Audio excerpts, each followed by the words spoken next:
There you go. No problem. This is. I did get a new chair. Okay. There's no some. Chair I originally had.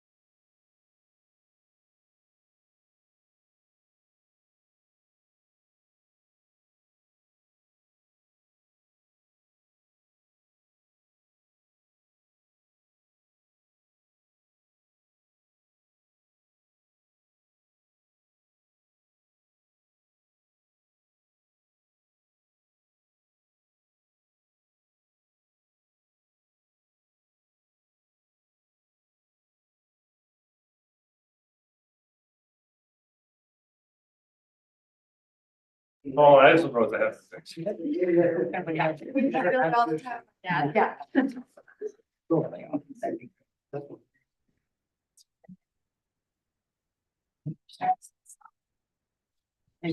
This one, I have on six phones, right?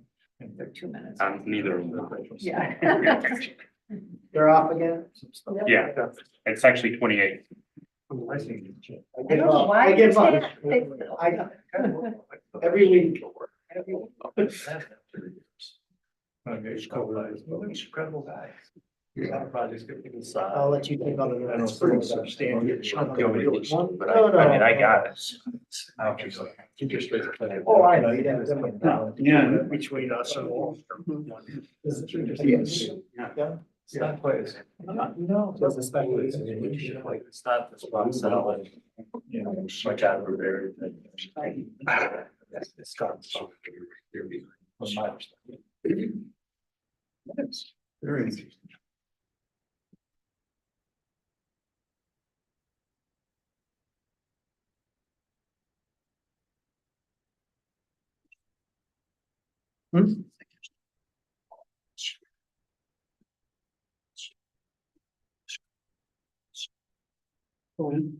It's time for the going right.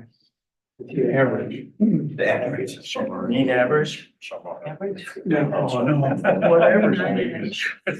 Weighted average. Vote.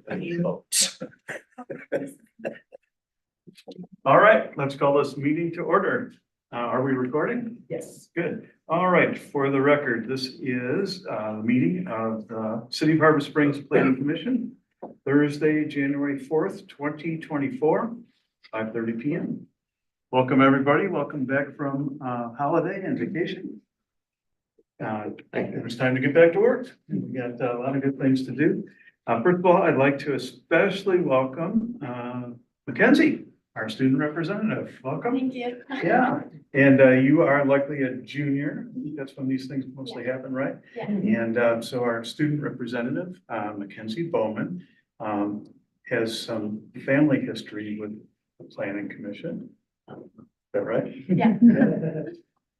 Mackenzie's dad, Andrew Bowman, was a longtime member of the Planning Commission. And so I'm sure Mackenzie's talked in depth with him. The number of issues faced. So, and you wrote a really nice essay on your application. I want to compliment you on that. Thank you. So we're glad to have you. So as a student representative, Mackenzie gets to deliberate with us, contribute her ideas, and be a sounding board for maybe some sources that we don't have. So that's really cool. She doesn't get the vote, and other than that, she's a full member of the group. So welcome. And let's see. I want to make sure. Like, do you know Victor yet? So Victor's our city manager. Nice to meet you. Yeah, and Jeff Grimm has two jobs. He's our assessor for the city and he's our zoning administrator. And so these two guys are city employees. The rest of us are all just volunteers. And the people in the audience tonight cared enough to come out in person and participate in the process. So, okay, Jeff, do you want to do roll? Absolutely. Rick Tarczynski. Here. Vanessa Warren. Here. Emily DeBay. Here. Bob Thoma. Here. Tony Johnson. Here. Bill Mulder. Here. Mark Bidet. Here. Barry Lustgarten. Here. Nancy Rondell. Here. Mackenzie Bowman. Here. We have a quorum, we're all here. We have more than a quorum. We have 100% attendance. Congratulations, team. Good work. Yeah. All right, next part of the agenda is for public comment or correspondence. This is where a member of the audience, either online or in person, can tell us, can make suggestions, can make a complaint, unlikely as that might be. And just tell us what's on their mind on a topic that's not on the agenda tonight. So let's open it up to folks in the room. Do you have anything not related to the zoning code that you think we ought to know about? Great, okay, and anyone online could raise your Zoom hand, as Victor says. Doesn't look like anybody has any non-agenda suggestions. All right. Then let's move on to new and old business, and this is a special meeting. Oh, that's why we don't have any minutes to approve, because this is a special meeting. We'll see the minutes from a long time ago, probably at our next meeting, right? Oh, yeah. It's been a while, we missed. Yeah, we didn't have a December meeting because we didn't have any actionable items. So we'll see the meetings for the special minutes for tonight and the November regular planning commission meeting at our January meeting. Okay, great. Then the only thing on our agenda tonight is the discussion of the zoning code update project. And that's why we're having a special meeting tonight, is so that we can just learn about that, focus on it, and do some good collaborative work. And I was looking back at some dates.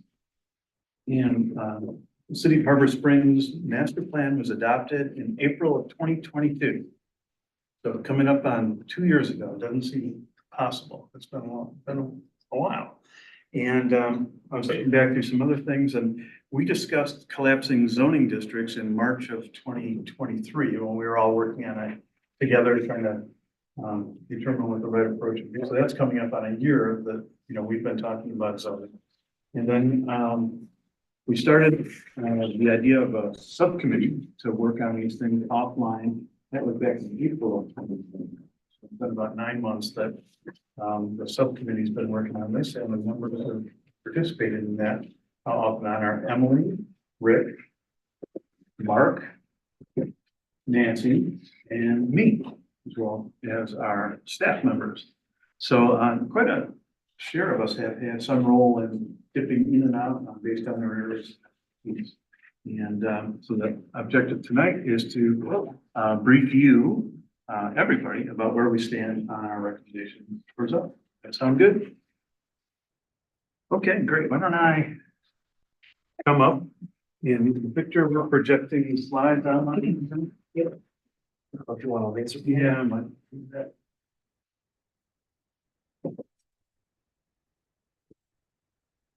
Okay, next slide.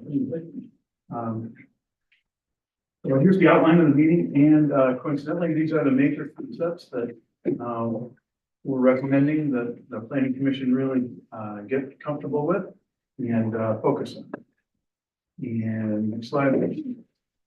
The purpose of this meeting is only to present the recommendations from the subcommittee. This is at a super high level. This is PowerPoint level recommendation. This is not pages and pages of text or ordinance or anything like that. That's where we ought to start, just for us all to feel comfortable with things and to get your input. And that actually is the second purpose is this thing is wide open. Nothing's preordained. The subcommittee has been doing your work, and now we want to take it back to you. And if we can make it better and make it different, everything's on the table. And we also want to prepare for a public hearing, and we think we could do that as soon as early February. So about a month from now, we think we could do it. And let's take a look at that recommended calendar, Victor. So this is tonight, January 4th, and we're having our special planning commission meeting to take a look at the recommendations at a high level. And then our regular meeting is 2 weeks from tonight. And then we do some administrative business there, like we go over our charter, not our charter, but our bylaws and those kinds of things. And then we elect our officers for the coming year. But it's also a chance, we could also talk about the zoning recommendations some more. And so that would be the second time that we get to talk all as a group about them. And then we're recommending that at that meeting on the 18th, we're going to ask you to authorize a public hearing on February 8th, and that would be a dedicated meeting to the zoning code, and that would be where we roll it out officially to the public and get their comments. Then we also get a chance to talk about the zoning recommendation at that point, so that would be meeting number 3, where we can do that. And then at our regular meeting on February 15th, we would bring it back one more time and get all, any last minute input, last minute ideas from you all. And then we'd ask for approval at that point. So it would be the 4th meeting that we can get a chance to talk about this whole thing. And so, and if that's not enough, we'll talk about it again. But I think we could do it at that time. And then we'd ask for planning commission approval. And then it could go to city council pretty quickly. It could go on to February 19th or March 4th. The thought is that we would present to city council, but not ask for approval at the first meeting to get them comfortable with it as well. And then ask for their approval on March 4th. So after, 2 years from when the master plan was approved, things are really accelerating now, and it's time to bring this to a conclusion and make it happen. So, and then for the record, question is why? Yes, Tony. Just quickly on the schedule, what is the notice period for holding up a special meeting of the planning commission? When do we need to act to have that February 8th meeting? If it's a special meeting, generally we would schedule that meeting at a previous meeting of the planning commission. We can have a special meeting as quickly as, I think we have to post at least 18 hours before the meeting. Oh, For a public hearing though, which we do have to have a public hearing to announce to the public and whatnot, that we have to advertise in the paper at least 15 days in advance. So that would be the spacing for if we determine at the January 18th meeting that we want to hold a public hearing to review the zoning code. The soonest we could do it and meet that deadline advertising in the paper would be that February 8th, Thursday, which would give us the time to do that. perfect. Thanks for asking. All right, so why update the zoning code? The number one reason is it needs to sync with the recently updated master plan. And that's our obligation. The master plan is required by law. Zoning code follows from that. And in our master plan work 2 years ago, we identified a number of objectives and goals. I've got a review of those for you tonight. But that's what this whole project is about, is to make sure that we're in sync with that. And then some secondary reasons, which are good reasons, are to be proactive and anticipating the future needs of our residents. And in fact, we recognize there's a partial mismatch, especially about homes, and it's about the type of homes our zoning code favors and those that we think residents are going to want in the near future. Our demographics are, we've got a good view of our current demographics, and we've got the latest projections about where our demographics are going. And that points to an aging population, and even higher number of single person households, which can lead to different types of housing.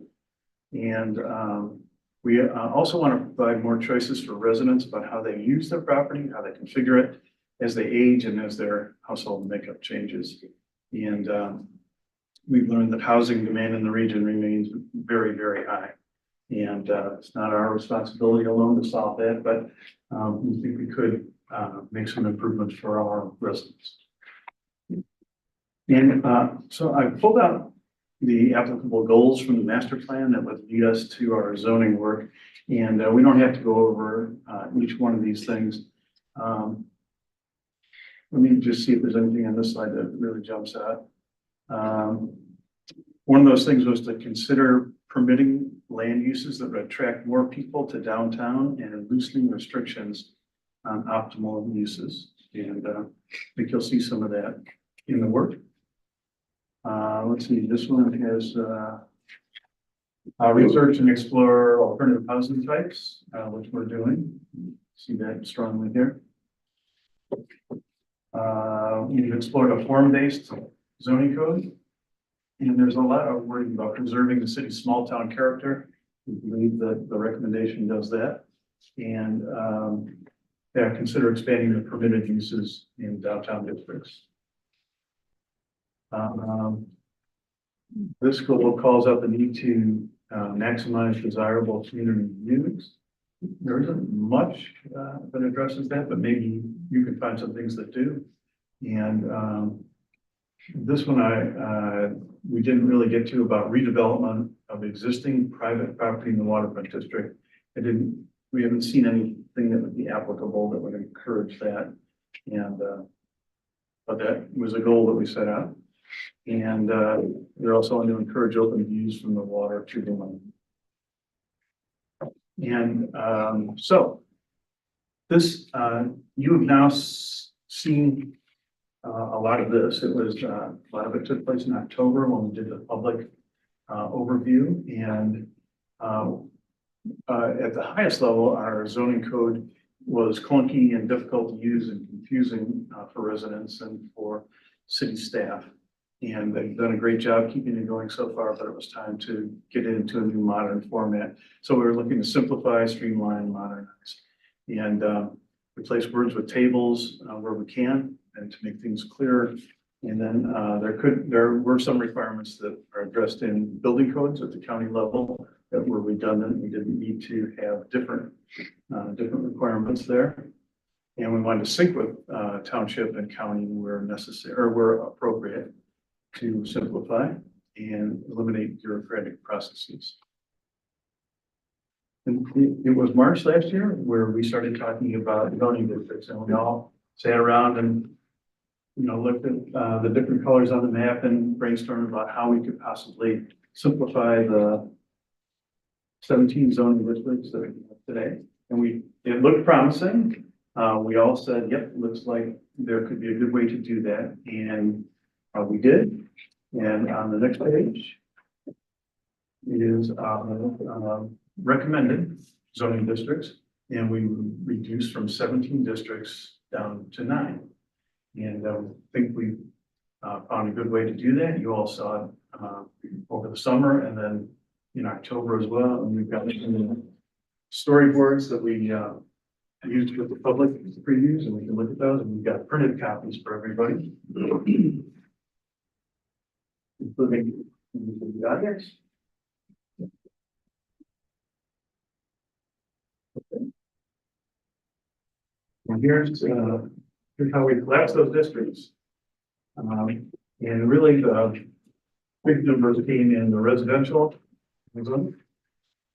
Sorry.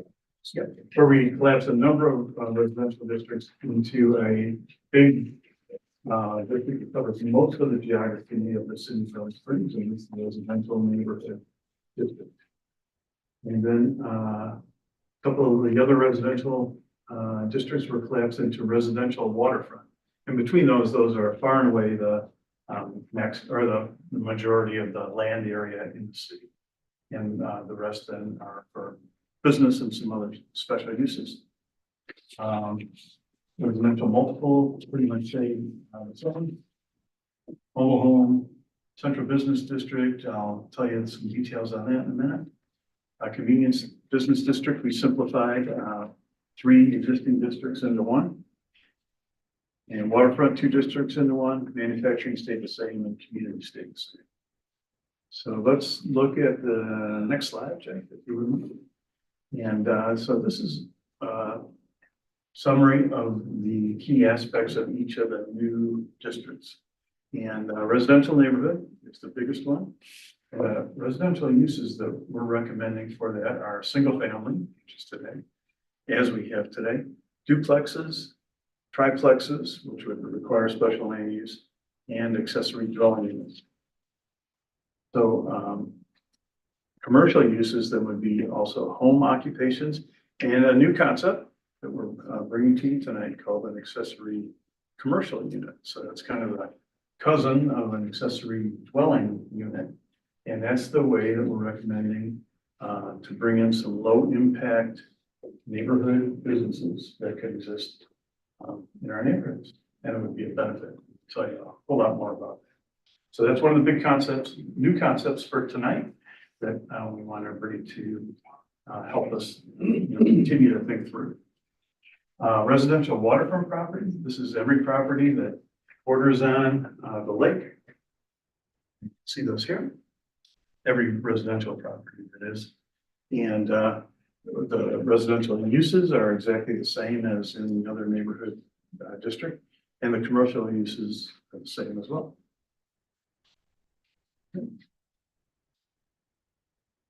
Residential multiple district. This is a small district and it's pretty much the boundaries of what exists today.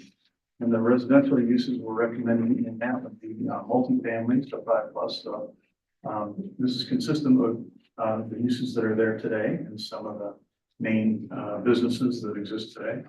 And cluster housing, then single family duplex, triplex, and then we had initially thought that a quadplex was, we weren't recommending a quadplex anywhere, but we think if anywhere it could exist here. And it would still have to be within the measurements of a regular single family home. So, which are pretty generous and pretty flexible. And so with special land use, we're saying that that could be possible. And then for the commercial uses, it's home occupations and hotel, motel, and then a number of others too. The next meeting, we'll go through the table of all the uses that would be possible, how they would be approved, and those kinds of things. And we had gone through that table a couple times as a complete group and really scrubbed it pretty hard. And now we'll bring it back and ask for your help to scrub it one more time. Mobile home park is pretty much the same as it is today. Okay. And then central business district, there was some simplification here.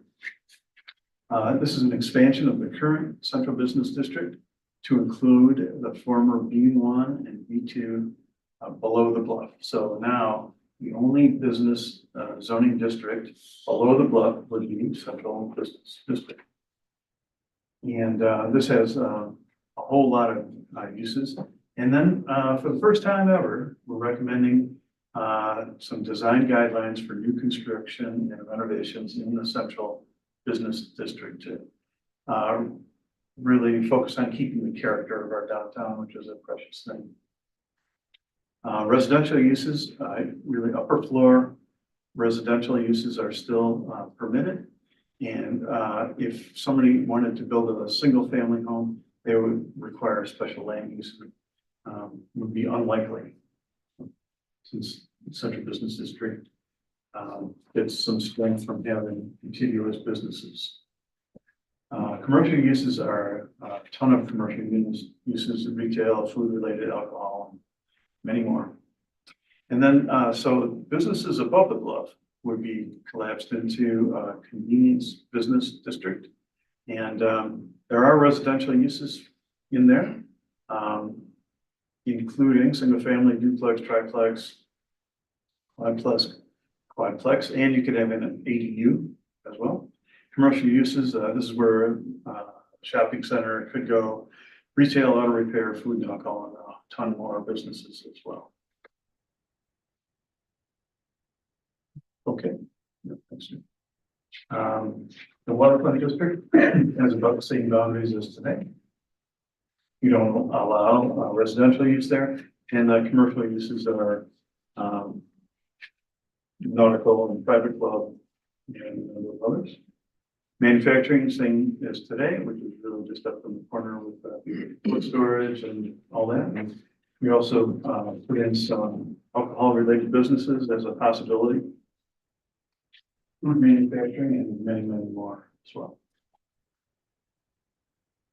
And then the last district is the community district, same boundaries as currently. And so these are things, no residential uses, but these are things like government buildings, essential services, schools. So that's where we came down on the districts. Let me grab my cup. So why don't we pause here for a minute? Does anybody have any thoughts or observations on this?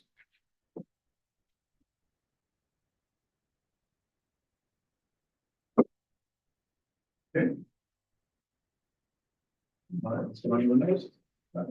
Kathy had a question. Yes.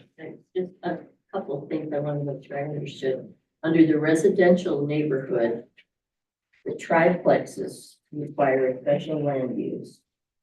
Right? Yeah. Okay, but where in the residential multiple, the special land use is only applied for a quadplex. Do I read that right? Yeah. Okay. So that's what that district is really made for. Multi-family. Bill? Yeah. Just a kind of a fundamental question here.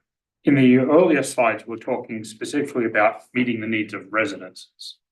And, you know, we're all residents here and, you know, no problem. But we do also have homeowners that aren't residents. And, you know, a very large portion of the community. So I just want to make sure that that distinction is not lost or needs to be discussed or. Yeah, that's a great I don't know if point. I'm opening up a can of worms there. No, not at all. We've been using residents with interchangeably with property owners but let me make a note of that. That's a great point. Because, yeah, 2/3 of our homes aren't, occupied full time. Right. So, yeah, great point. Thank you.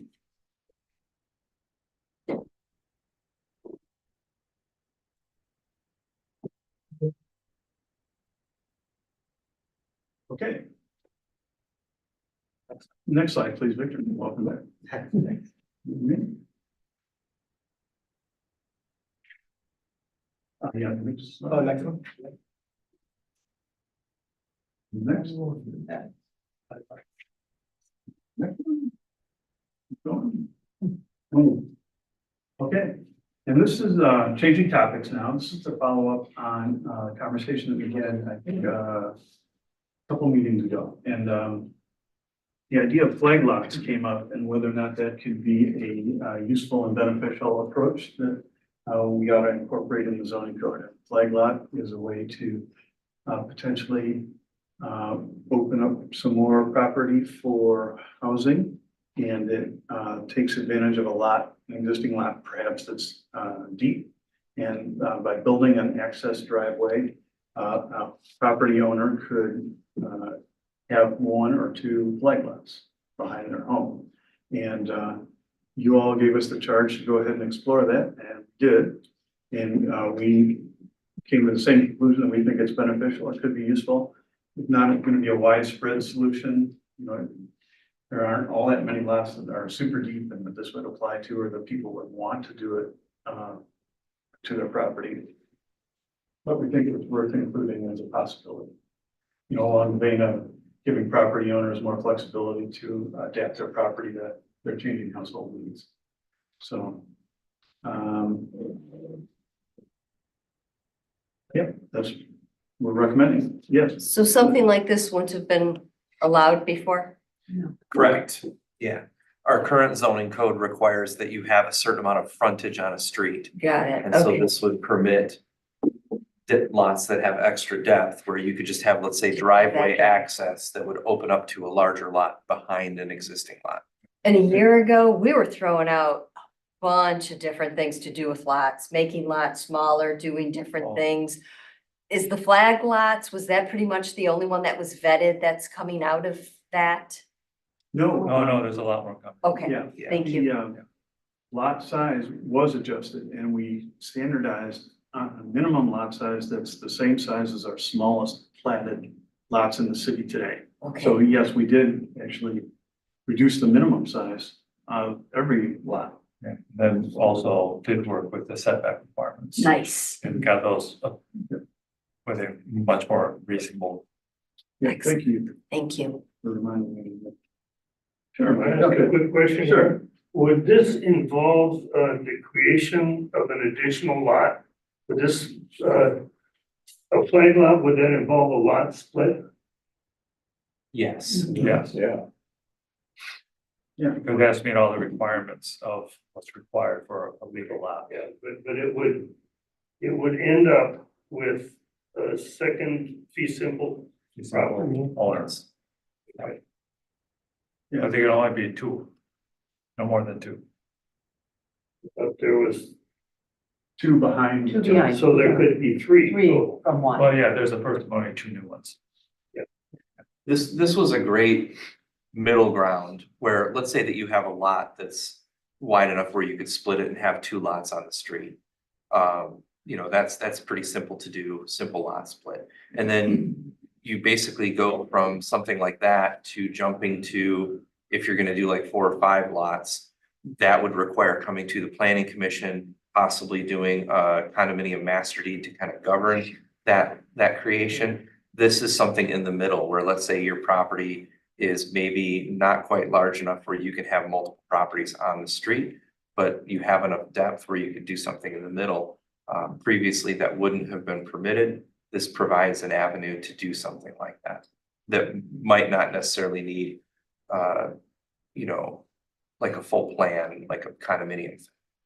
Yes, But it does end up having a lot split. yes. And there's a solution, accessory dwelling unit, which does not.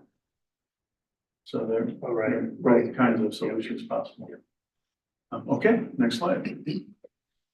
So the multifamily options that we're recommending, and this is info that you've seen before, are duplexes, and we believe that they can be attractive and preserve the neighborhood character, and they're an efficient way to fill some missing middle housing needs and a whole bunch of more benefits. But what's important is that a duplex, and you'll see with triplex, they all have to meet the same dimensional requirements as a single family home. So if you as a property owner wanted to build a duplex, you'd have to build it in the exact same envelope that you'd use if you built your, single family home.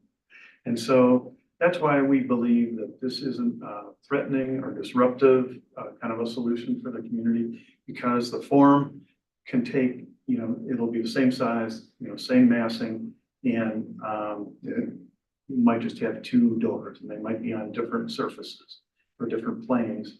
And so we think that we ought to allow our property owners the ability to have a duplex if they think that makes sense.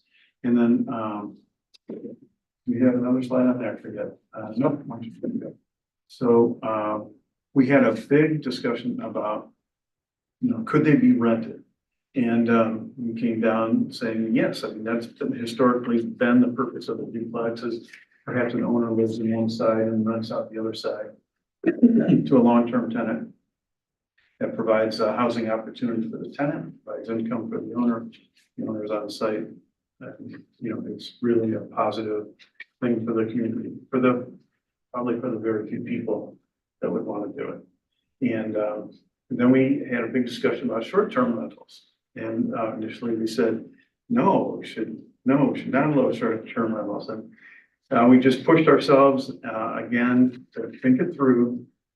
And we came down saying, yep, you know what, if you can get a permit, however we work the permits under this new plan, then that's okay.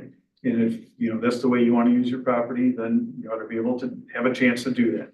So that's where we came down. I know that's going to be something that we all need to think through and give it a double think. Yeah. So this is assuming that this person doesn't have that they can attain a license under our current limits. Yeah, whatever the licensing procedure is, if there is one, then the person would have to comply with that. And if it's just another option that people can use to configure the property in a way that makes sense for them. Okay. So triplexes, we're saying again, they have to meet the exact same dimensional requirements of a single family home. Have to meet. And this would require a special land use approval. And then quadplexes would only be allowed in RME1 with special land use. And they again would have to meet the same dimensional requirements as a single family home. So if neighbors were concerned that I don't want a duplex next to me, well, you could get a single family home built in exactly the same size. None of us have any say about what our neighbors build that way, so.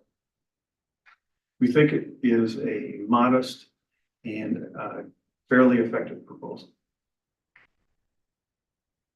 All right, accessory dwelling units. And so this is another option that people could use to configure their property to meet their changing family needs.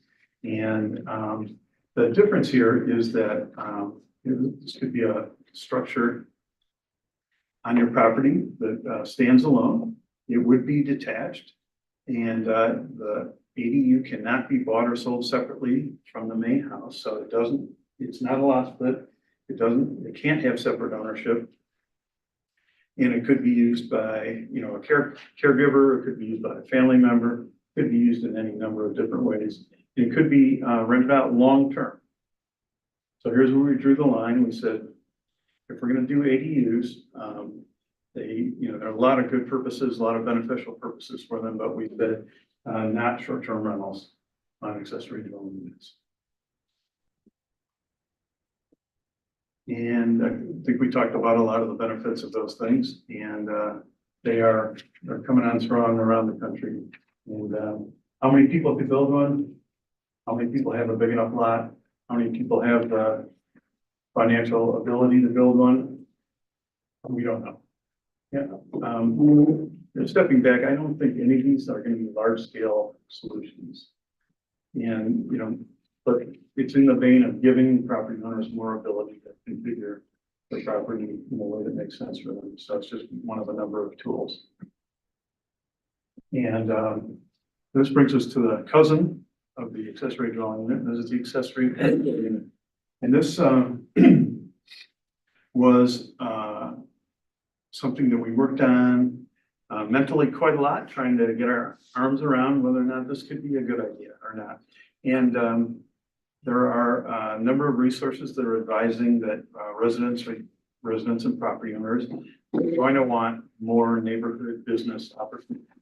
So we're trying to keep people trying to help people stay out of cars if they don't want to be driving and parking. And we think we came up with a way to do that. So an accessory commercial unit would be a small scale neighborhood business, low impact, and it would be a secondary use of the homeowner's property, not primary.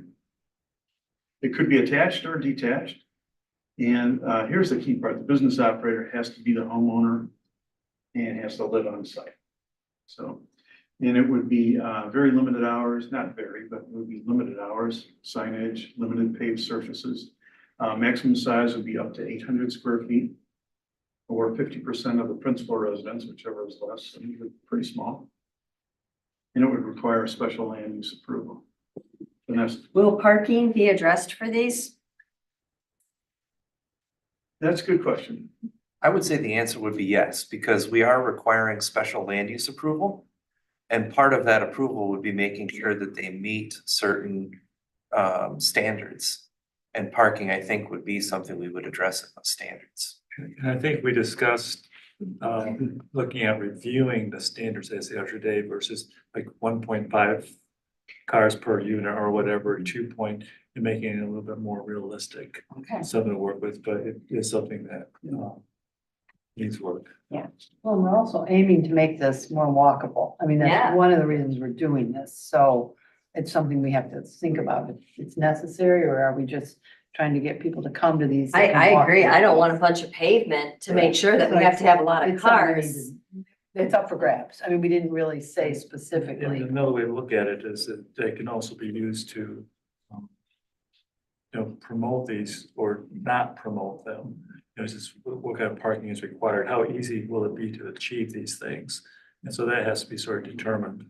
But the key is to try to de-emphasize the automobile to a reasonable degree, so leading by example. Tony? What type of commercial facilities do you think would fit into this category? Great question. Let's go to the next slide on that. No, I even read them too. Sorry, yes.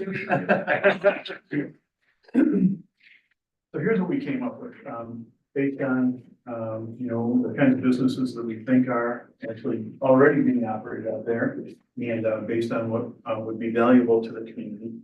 So professional services, accounting, architecture, et cetera. Counseling, tutoring, art lessons, music lessons. which have always traditionally been done in neighborhoods. And coffee shop, cafe, deli. We said no on a bakery because of hours, impossible. Overnight baking hours might be too disruptive. And so a yoga studio, hair salon, or barber shop, seamstress, tailor, alterations, or a specialty food or flower shop. I guess if somebody wanted to have a cheese shop, for instance, or some type of specialty food item. So those are the kinds of businesses that we brainstorm. Yeah, Barry. And we have verbiage in there to limit like a bed and breakfast or a short-term rental with the commercial unit. Yeah, that would, none of those would be Okay. allowed under this structure. So, let's go to the next slide. So the benefits, let me just restate the benefits, because this takes a while took me a while to get my head around. Everybody's working to achieve a 15-minute walkable city, and we're pretty close to having it just based on our existing configuration, which is pretty precious. And this would make it even stronger if, we could put a few essential services even closer to where people live. And then it prevents some driving and it builds a sense of neighborhood community. We think it could be, really strong and pleasant experience to go get your cup of coffee with your neighbors and sit at a nice table in a pleasant environment. It could provide some ability for a homeowner to earn extra income. And we believe it could help attract long-term residents or full-time residents. So, a family that might want to start a business and have a little bit of income, live on their property. And so being able to offer that could incent people to come here and live here full-time. So let's pause there for a second and get your thoughts on the concept of accessory commercial units. Yes, Emily? I have a question, when you, back when you were talking about the accessory commercial units, you said many resources say that people are gonna want these. What resources have you, read this in or heard from? Yep. Actually, Mark Rondell has provided a number of resources over the years to me that talk about neighborhood businesses and how valuable they are. And a number of these articles also reference European cities that use this approach and how it's a pleasant and attractive approach. And I can't remember offhand if the Michigan Municipal League has a position on this or not. But yeah, we can. Is that a committee, the Michigan, what was it? It's a nonprofit association that advocates for governments, Michigan governments, so cities, townships. And they are one of our resources So just that one resource then? for this whole thing. Okay. Well, why don't let's pull up a few different articles that Just would be Very briefly, Yeah. also Mark Rondell would reference historic harvest prices. historic harvest, right? So what kind of businesses did we used to have in neighborhoods? Mark? Flower shops. Fish market, Yeah, painting contractor, okay. restaurant, motel, right on the section of Soul Street, right here. And it's duplicated all over now. That's strong. There was another flower store too, was there? There was another flower shop down on Main Street. Yeah. There was a vacuum and sewing machine right there. And there was a little grocery store in the house on Nelson Street, Yeah. the one and only house on Nelson Street. Right in the There corner, was you know. a grocery store in And there the was a front of grocery that. store or a party store up on Lake Street in Jeff's time. Yeah. Yeah. I think our zoning book, and I can't pull the name to me right now, I've got a copy at home. I think it talked about ACUs in there, but I'm not sure. And what, That zoning book that we got early on. the toolkit? Yeah, the I tool. don't know if it was in there. I know that the Congress for New Urbanism, American Planning Association have talked about ACUs. Yeah. There's a lot of urban, like city blogs that are out there that are talking about them. And the bottom line is actually people are going back and looking at them and as it's been discussed here, a lot of them are, it's a historic development pattern that we've gotten away from. A lot of older communities always had accessory commercial units. I guess I would say this is really a new name for an old practice. And a new name, that is, Yeah, well said. Home occupation, home. it's also referred to as walkable commercial. So, yeah. But there's probably only a half a dozen cities in the United States that have actually codified it. So if it does happen here in Harbor Springs, you're probably gonna be cutting edge for the state of Michigan. Nice. Yeah. So from a productivity standpoint, just property wise, could you talk about how that would affect the taxes that could be, would it be taxed differently for the homeowners? Business? I'm just not familiar with how running a business. So I think, property taxes, at the end of the day, it's pretty much based on the market value of your property.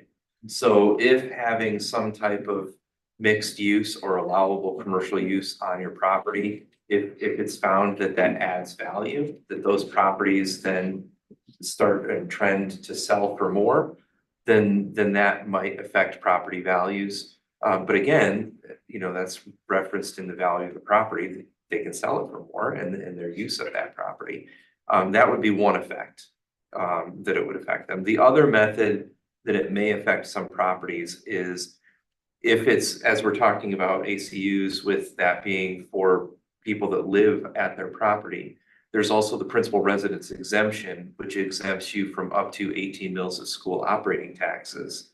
That's only applicable to the portion of your property that you use for your residence.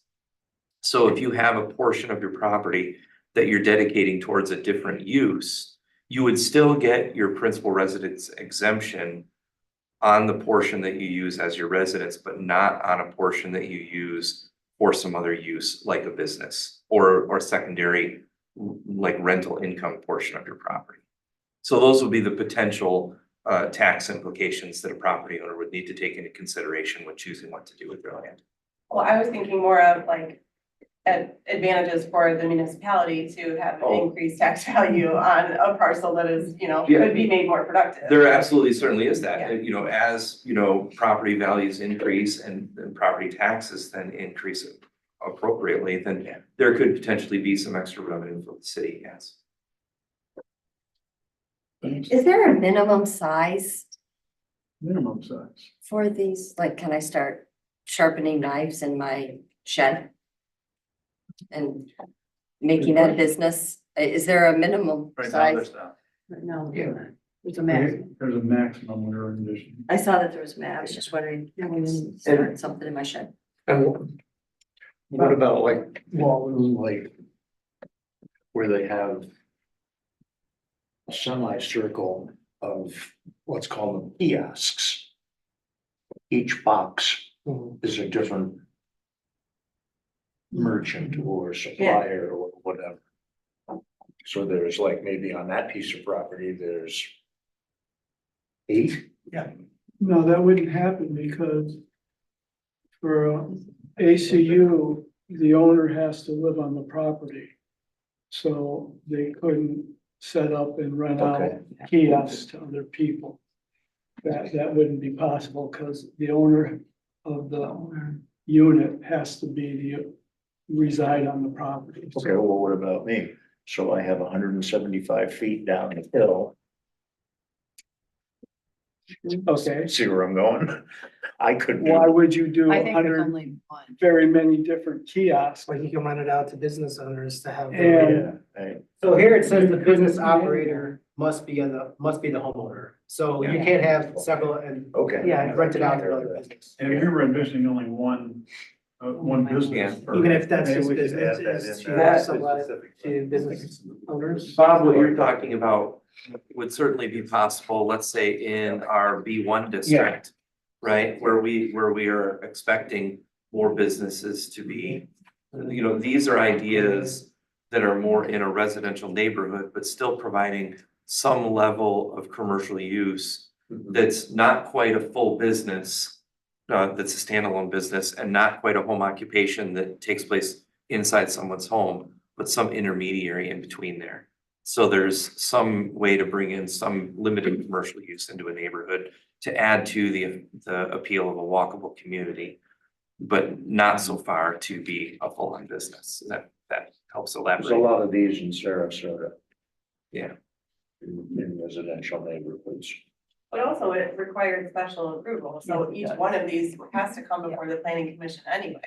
Which Yes. allows you to address sort of case by case, what kind of parking access or, you know, what kind of sort of style of business it would be. And it would be easy enough to say that doesn't meet the essence of what this is trying to do. These would come to the planning commission for approval? Yeah. Yeah. Yeah. ACUs are. So I got a question, and this might be more for John. So let's say this is something that does get approved by council, and that first person comes in for their special land use request, and then the question comes up to, is this compatible with the character of the neighborhood? And it says, well, there's no other ones in the neighborhood, so it's not compatible. You get what I'm saying? Because that's usually a question that kind of gets brought up is it compatible with what's going on in the neighborhood, and there's no other. So like, how do you address that in the first few cases that start out? I can't recall what we codified in the draft, but I think there was something in there that it's got to match the architectural style. Okay, You know, kind of like what you do with guest houses, okay. where a guest house has to kind of mirror the same materials and character of the home. Okay. Yeah, just a thought, and maybe we've talked about it, and I just have forgotten, but can you have an ADU, an ACU, and or just limited to one of the cousins here?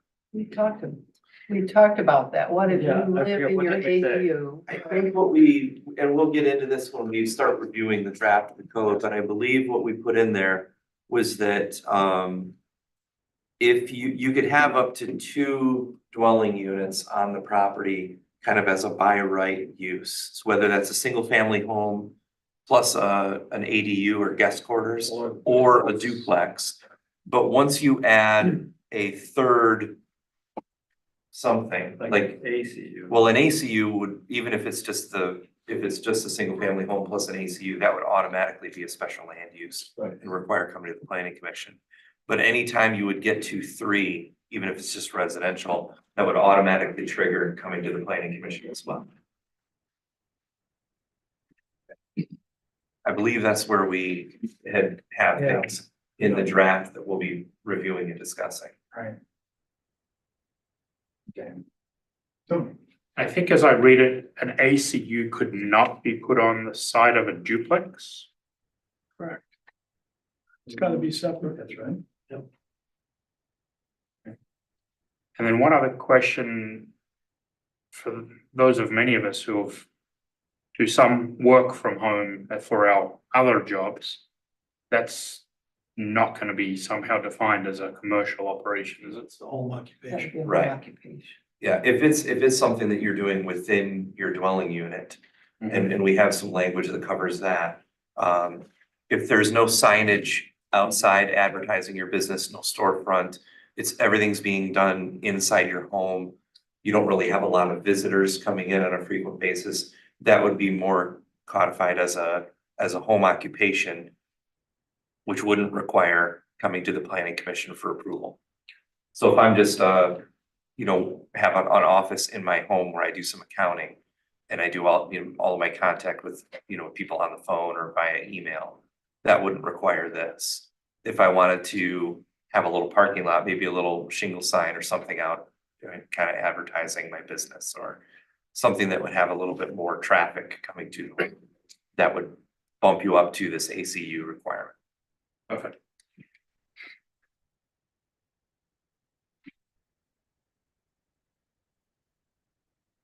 Okay, more initial thoughts, because we're gonna come back to this and spend some more time on this. And Emily, what I'll do is I'll take the action item to try to identify maybe one nice crisp article that would cover this so that we can all just get some basis in what the recommendations are. And then we said that one of our goals was to reduce administrative processes. And we think that in the wording that we're working on, which we'll be reviewing soon, we do have some clearer standards than we do today. And there are a few things that, actually, John brought this idea to us about an administrative committee, so this would be a subset of the planning commission. And that some fairly routine types of things could be approved by this administrative committee rather than by the entire planning commission, where we're, having to scramble to make sure we have enough people and all that. And those would be accessory dwelling units, commercial renovations, single family home in a business district, which is what we're not encouraging, and then commercial projects under 5,000 square feet. And we think that could save time for an applicant, a property owner, and it would save time for the whole planning commission. And if there's anything about the request that raises any flags for people, the applicant or the committee can still elect to have a full planning commission review. If they want to, a question here, if they want to appeal that administrative committee's decision, does that go straight to the zoning board or does it go to? ZBA. It goes to ZBA. And that's it at a high level for the recommendations that we'd like you to think about. And like I say, everything is on the table. Nothing is decided, and now we, as a big group, we can decide, do these things make sense? Do we want to tune them up? And how do we want to do this? And then we've got a lot of backup information. This is the zoning informed toolkit. New York Planning Association, that's one of the first ones that I don't know if they're talking about neighborhood businesses. And so for our interested people who see this presentation later, if they go to the city website, they can look at our demographics and the background information that informed, why we're doing many of the things we're doing. And we'll likely start with these things to set a basis if and when we do the public hearing to make sure everybody knows, the groundwork that has been laid and why we're making the recommendation. So let's get out of the presentation now and just get your thoughts on what you've heard and see how you feel about the recommended schedule.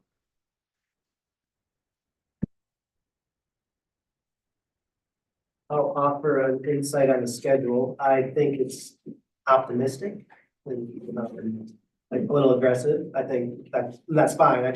I'm not sure. I think I can see, and I can't speak for council, but there's a lot for the council and the public to digest. So I'm not sure if I can see a early March approval, but it may need another council meeting or another public hearing, but that's just my thoughts. Just because there's a lot that we need to digest here. And it may be fine, you may get meetings like this where only a few people from the public show up and that's that, but we may end up, as you said, with some changes and revisions so just want to give that caution out there. I think early March is very optimistic. That's not doable, just that it's an optimistic timeline. Great, thank you for that. We have flexibility on it, so. And we're gonna over communicate and give the community a chance to really understand what's recommended. And we don't need to, no need to rush is what I'm saying. So, if people aren't comfortable. How's some of the feedback that you've been getting with some of the initial? Yeah, back in October, when we previewed the recommendations we had, feedback was very positive. And people understood, especially the combining of zoning districts. And they were, I'd say, generally supportive of trying to provide more flexibility for property owners to do what they need to do with their property. So, yeah, it was overwhelmingly positive.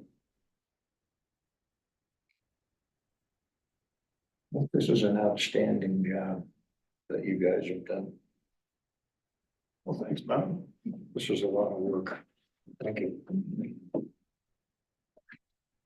Yes, special thanks to members who have participated in the process and everybody's contributed ideas. John Icoangeli has done an amazing job. He's prepared a 160-page draft ordinance that we're scrubbing right now. The subcommittee is going to meet again tomorrow morning to take another crack at that. And then we'll be able to provide a version to the whole planning commission sometime in the near future. So you can really dive into the tables and all that. Is that, when you provide that, obviously 160 pages, you know, there's a lot that's changed. Can there be some sort of, I guess, guiding document that kind of highlights and shows where the major changes are gonna be? So that way, you know, someone doesn't have to read the whole zoning code. They can be like, all right, here's what's changing about, you know, zoning districts, and then have a, you know, just bullet points for each of them. Just, I think it would be helpful for both the planning commission, who might take a while to read 160 pages of zoning code, so, and for the council, who's gonna take some time to digest this, and for the public. I don't know if you guys thought about that, or how to do that. Good question, John. What we said is that the existing one was so tangled that we wanted to take a fresh start. Right. So that's what John's done. He's given us a whole new structure, Mhm. which is very clear and useful. So it's not like it's gonna be a red line thing from. No, Yeah. I guess I'm not suggesting a red line. I think people are gonna know so let's say, and I was kind of talking with Jeff about this earlier, let's say, you know, a builder comes in, and what are they gonna know differently about the code than how they used to do things before? Or a resident wants to make a change, what's gonna have changed for them? Like, those things I think are what we need to focus on. Or I think- I get you. And lot sizes, you know, all those key concepts, administrative process. I think if we could put together maybe like a 2 to 4 page document Yeah. of like the cliff notes, Yeah. identifying There what you go. changed. That anybody that doesn't want to read the entire zoning code could at least read the highlights of some of the things that we're changing would be something that we It's a could, great maybe idea. John, you and I can sit down. Yeah, something like this presentation is a little more. Yeah, But more nuts and bolts. Yeah. yeah, People want nuts more and of the bolts. specifics. Yep. Yeah. Okay, great. Thank you Well, for this this. newer, I just finished reading the newer draft, and it's actually much easier to read than the old draft. Oh, yeah. It's so much I mean, it still takes hours, but it's so much quicker to read than the old draft was, because it makes sense. The whole way it flows makes sense. So I agree, Cliff Notes would be a good idea, but somebody like a builder who's savvy and reading them, or an architect, they're gonna be able to go to write what they need to go to understand what's different. So it took a lot of time, but it was much easier to get a grasp on than the old one. Much less frustrating than the old one was. I think it would help the public. Yeah, we prepare a 2 or 3 page summary of key changes. Great. Appreciate that. Any other thoughts at this point? Again, we're gonna have probably at least 3 more chances to talk about it. All right, then how do you feel about scheduling a public hearing for February 8th, was it? Oh, we don't even. I don't think we vote on need to it. do that. I think, I believe our goal is to have a draft of the full zoning code available for your review at the January 18th meeting. And then at that meeting, we would then schedule, if we feel we're ready, a public hearing, which could be as early as February 8th. That way you have a copy of the draft available for you to start reviewing. But we wouldn't be really able to review it and discuss it until the public meeting. We could discuss it if you guys see that draft on January 18th and feel that there are things that you'd like to start making changes to, we can start right then. But then obviously still holding that public hearing for further input and input from the public for further changes if needed. If we could get a bullet list, like a Cliff Note list together that the planning commission could see before the 18th or on the 18th, that would help to key Something. in on the differences for you. Because It'd I'm be not quicker too sure I for you to would feel read. comfortable. You don't want to read 160 pages during the 18th meeting? No, right? I wouldn't be We doing can my see what- job if I'm Yeah, I okay. think we should. We can see if we like it. It's a relief. Yeah. Yeah, I see Vanessa's point that, I want to see it. we might need a little more time to let members absorb it. But the purpose of the public hearing is to hear from the public. So you don't have to have the whole thing memorized by then. No. And you've got 2 weeks in between. Yeah. I'm not saying you can maybe read it word for word, but you can get a pretty good handle, especially if we have some cliff notes to say, here are where the changes are. I mean, I just read it and some of it hasn't changed much. It's, it's the format's different, but it's saying a lot of the same thing. In that same vein, we also want the public to have time to digest and part of it. So if we're having a public hearing on February 8th, we want to make sure we have that draft code out there pretty soon, as well as the Cliff Notes version. So you don't want them to come to the meeting with only 2 weeks to have read the zoning code to that public hearing. So just my thoughts there on that. one Yeah, as well. there would be 3 weeks between our next meeting and the potential public hearing. Right. So, But the public hearing notice is going to go in the newspaper on the 24th, 23rd. So most people won't really get that notice hearing until. But anyway, I'm just trying to, you want to give the public ample time. agreed. Yeah, totally agree. But they'll also have other opportunities at other planning commission meetings and city council meetings too, so. But this will be the official public hearing, at least one of them. And- Then council could schedule another one. Yes, Correct. council- I mean, if yeah. we felt like we had people that Yeah. really were paying attention and had some concerns, we can always schedule another public hearing. Yes, we planning commission. We, And- city and council council. can do it. Too. So I think we'll be able to tell how much interest there really, how many people really are going to read that zoning code and be interested in exactly what it says. I think if we did a public hearing February 8th or whatever, and we felt we needed another one, we can schedule another one. Because they'll have 3 weeks basically to read it.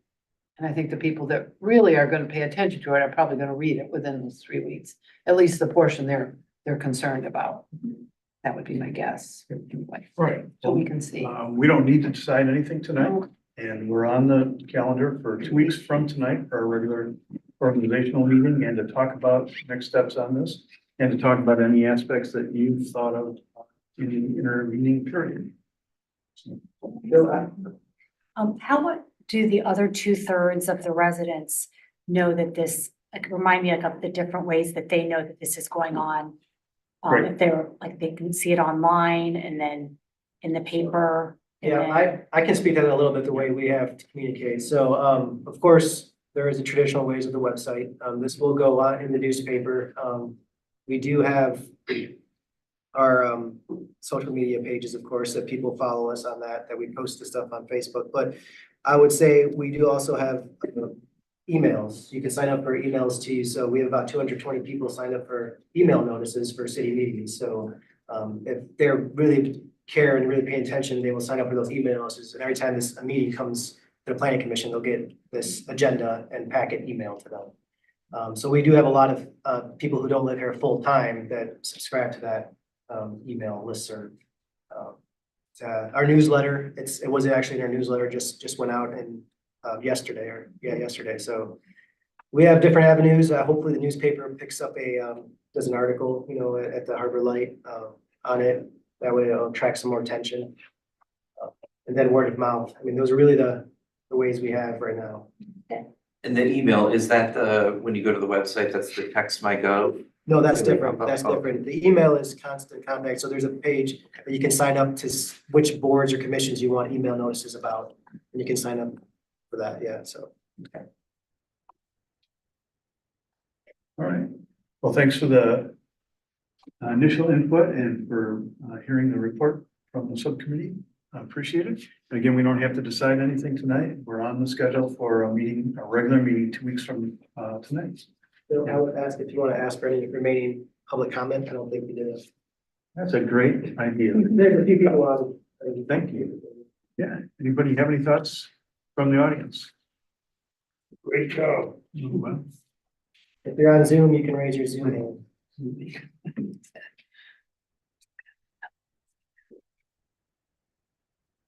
Okay, good. Well, then, last thing on the agenda is any other member comments or old or new business that has been on your mind? All right, hearing none, then this meeting is adjourned. Thanks for coming out tonight.